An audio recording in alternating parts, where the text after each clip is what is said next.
6h12, le réveil sonne, encore et encore. Chaque matin, c'est le même combat. J'ouvre les yeux et le plafond me regarde, immuable. Les factures sur la table de nuit n'ont pas bougé. Mon téléphone, lui, s'agite déjà. Rappel, réunion à 8h. Rappel, le loyer. Rappel, tu n'as pas le temps. Je prends une inspiration. C'est court, c'est mécanique. C'est le souffle de quelqu'un qui se prépare à courir un marathon sans s'être entraîné. Mon corps se lève, mais mon esprit, lui, reste prisonnier des draps, épuisé avant même que la journée ait commencé. C'est ça la vie d'adulte ?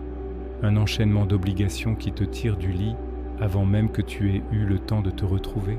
Je me suis souvent posé la question, sans jamais vraiment oser chercher la réponse. Dehors, c'est la jungle. Je marche vite, beaucoup trop vite. Je suis pris dans un courant, une marée humaine qui avance sans se poser de questions. Les voitures klaxonnent, les gens se bousculent. Le monde entier semble en accélérer. Et moi, je me sens à la traîne, comme si je n'avais pas la bonne vitesse. Au bureau, c'est la même chose, mais en version numérique. Les mails tombent comme un orage incessant. Les demandes s'empilent, les responsabilités s'alourdissent. Mon patron passe la tête par la porte. Il me lance un « Léo, j'ai besoin de ça pour hier ». Je souris. C'est un sourire étrange, un réflexe de survie. Un masque que je porte pour ne pas montrer que, sous la surface, je suis en train de me noyer. Ce sourire ne vient pas du cœur, il vient de l'épuisement. C'est le sourire de celui qui dit « tout va bien » alors que tout s'effondre. Et le plus fou, c'est que tout le monde semble y croire. Ou peut-être que personne ne prend le temps de regarder vraiment. Le soir, je rentre. L'appartement est silencieux. Je pose mon sac et son poids semble se transférer directement sur mes épaules. Je m'assois sur le canapé et je ne bouge plus. Je reste là, figé.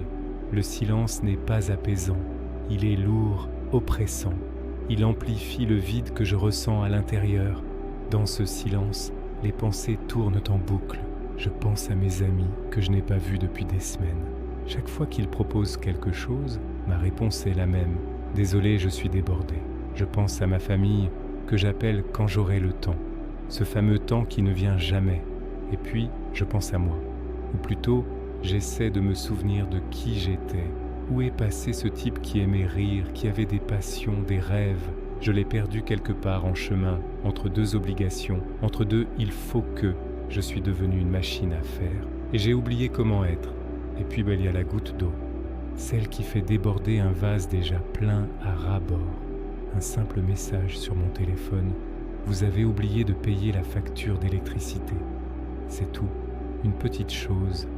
Mais ce soir-là, c'est la chose de trop. Une colère sourde monte en moi. Pas contre la compagnie d'électricité, pas contre le monde, contre moi-même, contre mon incapacité à tout gérer. Je frappe la table, une seule fois, mais avec toute la frustration accumulée. Un cri sort de ma gorge, un cri silencieux qui résonne dans tout mon être. Et puis, les larmes. Des larmes de fatigue, de rage, d'impuissance. Mon corps se met à trembler. Je ne contrôle plus rien. Je glisse du canapé, je m'effondre sur le sol. C'est fini. Le guerrier a déposé les armes. Je suis juste un homme à terre, submergé par le poids invisible de sa propre vie. Là, au sol, le souffle court. Je suis en pleine crise. Mon cœur bat la chamade.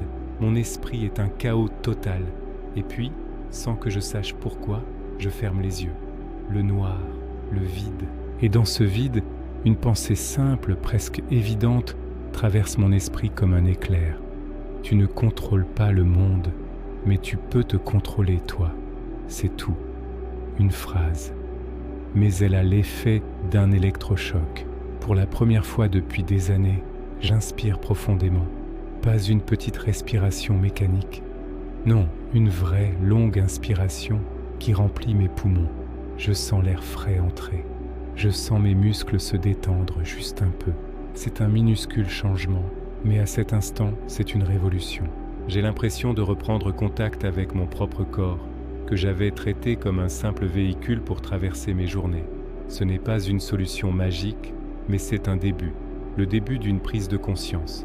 Je reste assis sur le sol, et je décide de faire quelque chose de concret. Je me concentre sur ma respiration, une technique simple que j'avais lue quelque part.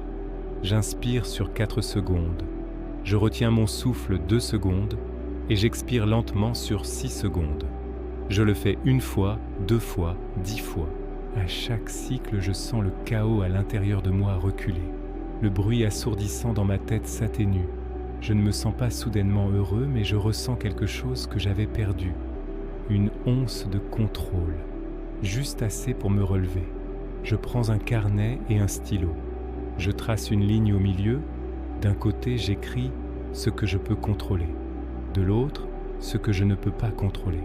La pression de mon patron, les embouteillages, les attentes des autres, tout ça va dans la 2e colonne. Ma réaction à la pression, mon organisation, le temps que je m'accorde, ça c'est dans la 1re. Le résultat est stupéfiant. Je réalise que 80% de mes angoisses concernent des choses sur lesquelles je n'ai absolument aucun pouvoir. Alors j'agis. Je prends mon téléphone, cet objet qui dictait mon rythme, et je coupe les notifications, toutes. Les mails, les réseaux sociaux, les infos en continu. Le monde peut bien attendre 1 heure ou 2. Si c'est vraiment urgent, on m'appellera. Cette simple action me donne une sensation de libération incroyable. Ensuite, je me lève et je m'étire. Je sens chaque muscle de mon corps, je prends conscience des tensions et je les relâche doucement. Et puis, je me parle, à voix haute, pas comme un fou, mais comme on parlerait à un ami qui souffre. Léo, ça va aller. Tu as le droit d'être fatigué. Tu as le droit de dire non. Tu as le droit de prendre du temps pour toi. C'est peut-être étrange, mais entendre ces mots, même de ma propre bouche, a un effet puissant. Je commence à remplacer l'autocritique permanente par un peu de bienveillance. Je deviens mon propre allié, au lieu d'être mon pire juge. Les jours suivants, je continue. Ce ne sont pas des changements radicaux, mais des petites habitudes. Le week-end arrive. Au lieu de rester enfermé à récupérer passivement sur mon canapé, je sors. Je vais marcher dans un parc, et pour la première fois, je marche lentement. Je ne suis plus pressé. J'observe les arbres, la lumière qui filtre à travers les feuilles. J'écoute les rires des enfants qui jouent. Je sens le vent sur mon visage. Je suis présent, totalement présent. Et un sourire naît sur mon visage. Un vrai cette fois. Un sourire qui vient de l'intérieur. Je sors mon téléphone, non pas par réflexe, mais par choix. J'appelle un ami. On parle de tout et de rien. Ça fait un bien fou. J'envoie un message à ma mère juste pour lui dire que je pense à elle. Je me reconnecte au monde, aux autres et surtout à moi-même. Si vous vous reconnaissez dans mon histoire, si vous avez l'impression de courir en permanence, d'être sous une pression constante, sachez que vous n'êtes pas seul. Cette histoire, ce n'est pas celle d'un super-héros. C'est l'histoire de millions de gens. C'est peut-être votre histoire. La fatigue, les obligations, le sentiment d'être dépassé, ce n'est pas une fatalité. Parfois, il suffit d'un déclic, d'un moment où l'on touche le fond pour se donner la permission de remonter, se donner la permission de respirer, de faire la part des choses entre ce qu'on peut changer et ce qu'on doit accepter, de couper le bruit extérieur pour entendre sa propre voix. Reprendre le contrôle, ça ne veut pas dire tout maîtriser. C'est impossible. Ça veut dire choisir où l'on met son énergie. C'est décider de prendre soin de soi comme on prend soin de son travail ou de ses responsabilités. C'est comprendre que notre bien-être n'est pas un luxe, mais le fondement de tout le reste. Si vous sentez que le poids est trop lourd, n'ayez pas honte. Parlez-en à un ami, à un proche ou à un professionnel. Il existe des ressources, des gens dont c'est le métier d'aider. Demander de l'aide, c'est la plus grande preuve de force. Ce n'est pas la fin d'une histoire, c'est le début d'une nouvelle. Le début de la vôtre, si vous le décidez. Merci d'avoir suivi cette histoire dans laquelle se trouve un meilleur moyen de se comprendre et d'affronter le monde à votre manière. C'est vous qui décidez et personne d'autre. Prenez soin de vous.